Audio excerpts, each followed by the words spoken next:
sëñ Mor Ndiaye Tomb deel nag kenn la woon ndaxte yorutoon benn kanam boo xëyee tey mu xees subaa dafay ñëw soo xëyee tey kanam gi day mel ne kanamu gaynde subaa mën naa yaraat geneen kanam mustan lekkit ñamu cin gëblin lay toggee li muy lekk yàpp boo ko dee togg danga koy jël baxal ko ci ndox mi ba mu bax nga seppi ko jël gën dëbb ko ba mu mokk nga defaat ko ci gëblin bi togg ba mu ñor yekkal ko mu lekk Baye Mor rek waaw toogaay bii toogaay bii nga gis saa su ko toogee buntu Porokhane la buntu maam ma jaar ci Porokhane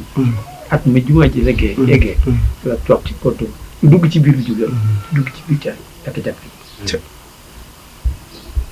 tey toog nii buntu bi rek bu toog fee mbooloo mi wër ko nag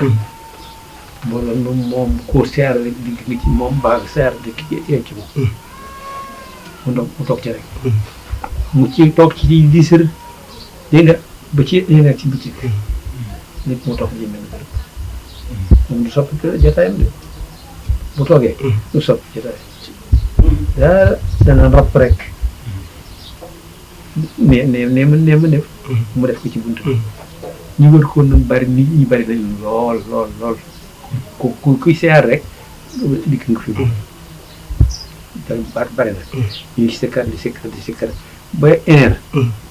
ci bëccëg dégg nga loolu wax 10 heures ci guddi na éner ci bëccëg dégg nga ñu modif nii rek te xam na ni boobu boo waxtu ak bëgg a jot te booba la jumaa ji segg dégg nga naka ñuy def nii ñëpp ni ko roob sukk mun leen waaw liggéey góore waaye man nag fu mu mës a nekk ci kaw bi nga xam ne ci moom dara